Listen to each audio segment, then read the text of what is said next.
Karena saya sudah mendesain trompet khusus di dalam rongga badan patung ini supaya suara jeritan dari korban bisa terdengar seperti lenguhan kerbau dari luar. Halo Rek, welcome back to Vimis Vin Mystery. Lagi-lagi kali ini aku akan bahas kasus permintaan dari salah satu subscriber aku. Suan banget Rek yo, karena kalian tuh udah request, for sure kalian tuh udah support channel aku banget. Terus pokoknya thank you banget. Permintaan dia, aku bahas tentang brazen bull. So, gak usah kakek ngomong, let's begin to the case.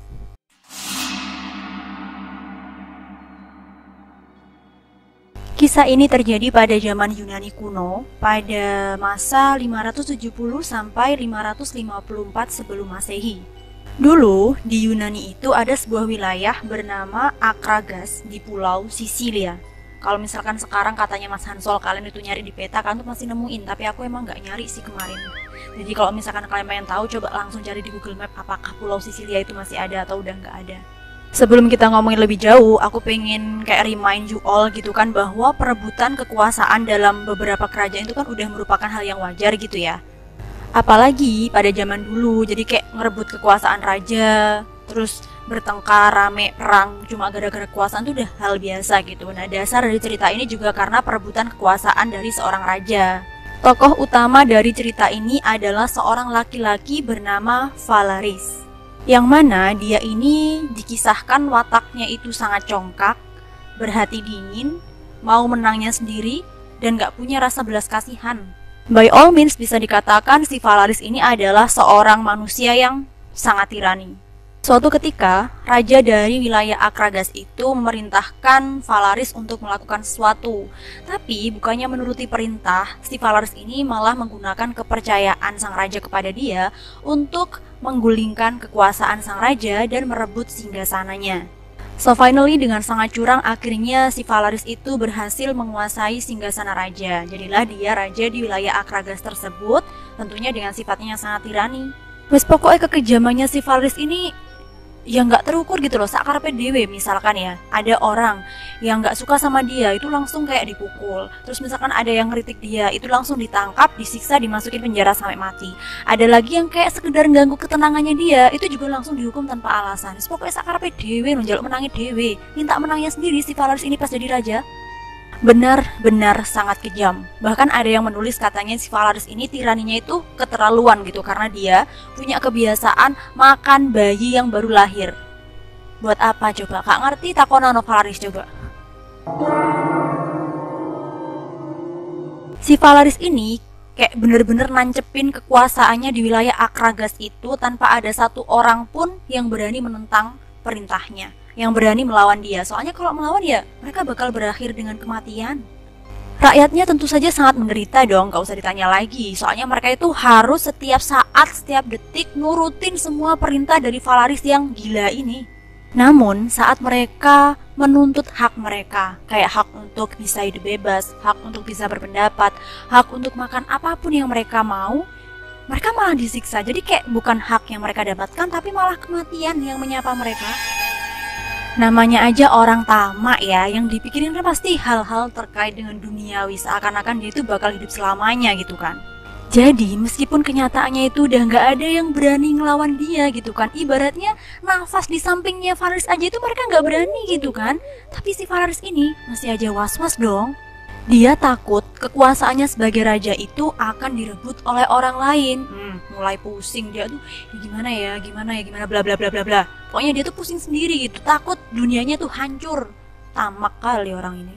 Yang dia yakini saat itu, penyiksaan yang selama ini dia berikan kepada orang-orang yang menentang dia itu belum sangat menyiksa, belum sangat menakutkan bagi orang-orang lain. Horor gak dia ini ya? Lawang dia biasanya itu udah langsung nangkap orang yang ibaratnya orang itu tuh cuma ngegosipin dia doang, ditangkap terus disiksa tanpa alasan, langsung dibunuh. Udah menakutkan kayak gitu masih dibilang belum menakutkan? Gak ada otak nih raja emang ya, dasar otak kriminal. Saking takutnya dia nih, sampai-sampai dia itu pengen punya alat penyiksa yang lebih menakutkan daripada biasanya, hingga gak ada satupun orang yang berani nentang dia. Finally dia pun ngedatangin seorang pandai besi yang sangat terkenal di kota Akragas itu. Nama pandai besinya adalah Perilos. Sampainya di rumah Perilos dengan congkaknya ya, si Raja Valaris ini tanya ke Perilos, kamu ya pandai besi yang terkenal itu? Nah, karena si Valaris ini terkenal sebagai raja yang tirani, otomatis Perilos didatengin terus ditanya kayak gitu sama raja tirani itu, langsung kayak gemeter gitu kan, kaki badan seluruh gemeter, apa segala macam, grogi dia sambil jawab, iya raja gitu. Terus si Valaris ini ngomong lagi dong tanpa sopan santun. Dia bilang, kalau kamu memang pandai besi yang terkenal itu, buatkan aku satu alat penyiksa yang sangat menakutkan hingga tidak ada satu orang pun yang berani menentangku. Jika kamu gagal, kamu yang akan aku penggal. Tanpa minta tolong, gak ada sopan santun, emang gak ada otak dasar si raja ini ya. Main-main minta nyuruh, pakai ngancem lagi. Kesel aku. Usahanya kayak gitu, pusing kan si Perilos itu ya. Dia kan nggak tahu ya alat penyiksaan tuh yang macam gimana. Definisi menakutkan bagi sang raja itu yang kayak mana dia juga nggak paham. Pusing dia, bener-bener pusing, mumet kepalanya, wing. Tapi dia juga nggak mau mati konyol dong. Masa iya cuma gara-gara dia gagal membuat alat penyiksa yang menakutkan untuk sang raja, dia bakal dibunuh? Ya kali. Akhirnya dia tuh kayak mikir keras gitu kan, mulai dia bereksperimen. Ternyata karena si Perilos ini takut mati ya, otaknya itu langsung berubah ikutan jadi otak kriminal kayak sang raja itu. Di waktu yang disepakati, akhirnya si Perilos itu datang kepada sang raja Valaris itu tadi, membawa sebuah benda ciptaannya yang dia klaim sebagai alat penyiksa manusia paling menakutkan. Nah, waktu si Perilos itu datang, tiba-tiba dahinya si raja itu langsung kayak berkerut-kerut gitu kan. Terus dia tuh dengan sombongnya tanya ke si Perilos, maksudmu ini apa? Saya ini minta alat penyiksa yang sangat menakutkan, kok malah dibuatkan patung kerbau, ini apa maksudmu? Kamu mau bercanda? Wes banyak kali dia raja ngomong, raja comel dia ini ya. Nah, si Perilos, pencipta dari benda menakutkan itu yang otaknya udah berubah menjadi otak kriminal gara-gara dia takut dibunuh sama sang raja, akhirnya menjelaskan nih maksud dari benda ciptaannya itu apa. Ini bukan patung kerbau biasa raja, semuanya terbuat dari logam besi, dan jika dilihat dari samping, di situ ada pintunya. Nah, dari pintu itu, raja bisa menghukum setiap orang yang menentang Anda. Jalanlah si raja itu muterin patung kerbau itu kan. Pas dia dilihat dari samping, bener di situ tuh kayak ada kotak. Dan dimana kotak itu bisa dibuka, itu adalah pintunya. Nah, waktu ngebuka pintu, kaget dong si raja. Karena saat pintu itu dibuka, kemudian ngelihat ke dalam, di situ tuh kayak ada ruangan kosong, yang mana ruangan itu bisa memuat manusia ukuran dewasa. Tanya si raja kepada si Perilos, ini maksudnya manusia dimasukkan ke sini, itu kan? Si Perilos ngejawab dong, iya raja, benar. Jika ada manusia yang membangkang kepada raja, maka Anda hanya tinggal memasukkan manusia itu melalui pintu samping patung kerbau ini. Setelah Anda masukkan, maka kuncilah pintu patung tersebut. Biarkan dia ada di dalam ruangan kosong itu. Lalu, nyalakan api yang berkobar di bawah perut patung kerbau. Maka secara otomatis, manusia yang ada di dalamnya akan terbakar. Dia akan merasakan sensasi panas yang luar biasa. Bahkan dia juga merasakan kulitnya itu meleleh karena api yang berkobar dan menyentuh lempengan besi perut patung kerbau. Manusia yang ada di dalamnya tidak akan mati dengan mudah. Dia akan tersiksa dengan amat sangat terlebih dahulu, kemudian tubuhnya akan hancur mengerikan. Suara jeritan ketika tubuhnya itu meleleh, panas, terpanggang, itu juga akan terdengar dari luar patung ini. Karena saya sudah mendesain trompet khusus di dalam rongga badan patung ini, supaya suara jeritan dari korban bisa terdengar seperti lenguhan kerbau dari luar. Jadi kayak misalkan ya, si korban itu menjerit, dari luar tuh kelihatan kayak kerbau sedang gitu. Gimana? Stres nggak sih si Perilos ini? Jadi kayak seperti yang aku bilang tadi, si Perilos itu otaknya ikutan kriminal kayak sang raja karena emang dia takut mati, dia takut dibunuh. Usahanya menjelaskan, mendemonstrasikan hasil karyanya itu, si Perilos kayak ngerasa menang dong. Kayak ngelihat raja itu kayak amazed gitu kan. Langsung dia tuh mikir, dapat hadiah ini aku ya kan. Karena si raja tadi kan di awal bilang, misalkan si Perilos gagal membuat alat yang menakutkan, maka Perilos akan dipenggal, ya kan? Tapi kalau misalkan dia berhasil, Perilos ini mikirnya dia akan dapat hadiah. Tapi ternyata Zongmen, si raja yang gila ini tahu kalau benda itu, patung kerbau yang menyiksa itu sangat menakutkan. Tapi dia pengen melihat dengan mata kepalanya sendiri saat itu juga. Dia nggak mau percaya dengan omongan-omongan si Perilos ini doang. Dengan sangat congkak, si raja itu bilang kepada Perilos, pencipta patung kerbau penyiksa manusia yang sangat menakutkan itu, ya udah, untuk membuktikan kata-katamu, kamu masuk ke dalamnya dan kamu akan aku bakar. Gitu. Gendeng, sumpah aku jadi Perilos gitu langsung kepoyok nih. Si Perilos saat itu bukan lagi pusing, men, jantungnya itu udah kayak maraton, takut dia itu pengennya ngeciptain barang menakutkan itu supaya dia dapat hadiah, supaya dia nggak dibunuh, malah dia yang jadikan kelinci percobaan. Dia pun kayak memohon kepada si raja kan, maksudnya, loh aku yang udah bikin, kenapa aku dibunuh gitu kan, seharusnya kan nggak dibunuh, kalau aku gagal baru dibunuh, kan ini menakutkan, aku nggak gagal, kenapa aku dibunuh, ampuni aku gitu-gitu. Tapi namanya aja orang tirani ya, si raja ini kan gila, ya nggak gubris dia, nggak punya belas kasihan si raja ini pada si Perilos. Finally, tanpa tawar-menawar lagi, si raja itu langsung masukin Perilos ke dalam perut kerbau itu tadi. Terus para pengawalnya tuh kayak nyalain api yang berkobar di bawah perut kerbau besi tadi. Dan akhirnya si Perilos, pencipta kerbau maut itu, menjadi orang yang pertama kali mati di dalam kerbau tersebut. Poor Perilos. Jadi ini tuh ceritanya, si otak kriminal kelas teri dikibulin sama si otak kriminal kelas kakap, tau nggak?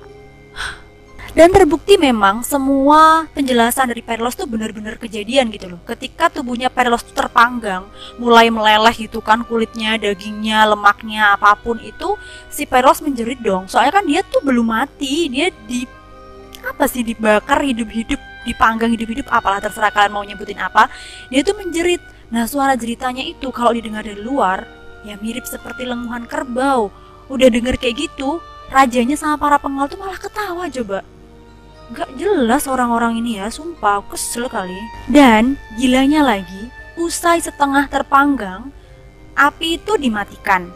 Lalu pas udah dingin, pintu itu dibuka, bul, asap keluar gitu kan dari dalam rongga perutnya si patung kerbau itu. Nah, si Perilos itu belum mati, men. Dia tuh masih kayak setengah hidup, setengah mati gitu kan. Tubuhnya juga udah hampir semuanya meleleh, tapi dia masih sadar. Dia dikeluarin dengan segala hal yang kayak udah lemes gitu kan, udah kayak mau mati. Dia tuh masih memohon agar dibiarkan untuk hidup. Dia tuh awalnya kayak masih mikir, oh ya udah aku diampuni gitu. Ternyata gilanya nih ya, emang si Perilos dikeluarkan dalam keadaan setengah hidup, tapi dia nggak dibiarin hidup, malah dia tuh dilempar dari atas tebing hidup-hidup. Jadi matinya si Perilos itu bukan karena kerbau yang menyiksa itu, tapi karena dia dijatuhin dari bawah tebing coba. Gendeng, sumpah gendeng. Lama-lama ya, walaupun aku tadi bilang si Perilos itu berubah jadi otak kriminal karena dia takut dibunuh, tapi aku nggak bisa bilang senjata makan tuan ke si Perilos ini. Soalnya kan dia nyiptain kerbau itu hanya agar dia itu bisa bertahan hidup, supaya dia itu nggak mati, agar dia itu nggak dibunuh sama raja kan. Emang dasar gila aja si Raja Valaris ini. Usainya si Perilos ini mati disiksa oleh sang raja, akhirnya berita tentang kerbau maut itu semakin dikenal oleh banyak orang, semakin ditakuti oleh banyak orang. Kekejaman dari sang Raja Valaris ini juga semakin tersebar luas gitu, kayak nggak ada satupun orang yang berani lagi menentang dia gitu. Dan ceritanya si kerbau menakutkan ini tuh kayak udah mungkin hampir ribuan kali nyiksa manusia sampai mati. Bahkan kabarnya nih, manusia-manusia yang sampai tewas terpanggang di patung kerbau itu tuh kayak waktu dibuka udah jadi kayak tulangnya gitu. Karena tulangnya itu katanya bersinar kayak emas, sampai tulangnya itu dibuat menjadi kalung, dan kalungnya itu seringkali dipakai oleh Raja Valaris. Psycho emang ini orang ini, psikopat. Kekuasaan dari Valaris ini benar-benar tidak terkalahkan sampai kemudian pada masa 554 sebelum Masehi datanglah seorang laki-laki bernama Telemachus yang berhasil mengalahkan benteng pertahanan dari Valaris. Kapok gue. Nah, pas hadap-hadapan nih sama si Telemachus, Valaris yang kejam itu tuh kayak mau ngerengek, mohon sama si Telemachus, ayo bunuh aja aku sekarang di sini. Congkaknya kayak gitu, mau dibunuh takut juga dia. Kesel aku. Si Telemachus ini, ya ogah lah dia suruh ngebunuh si Valaris di tempat kayak gitu. Dia bilang, tidak bisa. Kamu harus merasakan penyiksaan dari kerbau maut yang selama ini kamu gunakan untuk menyiksa banyak orang. Hebat kali, keren si Telemachus ini, suka aku. Akhirnya, Valaris si raja yang kejam yang meminta alat penyiksa paling menakutkan itu menjadi orang terakhir yang tewas di dalam kerbau maut buatannya sendiri.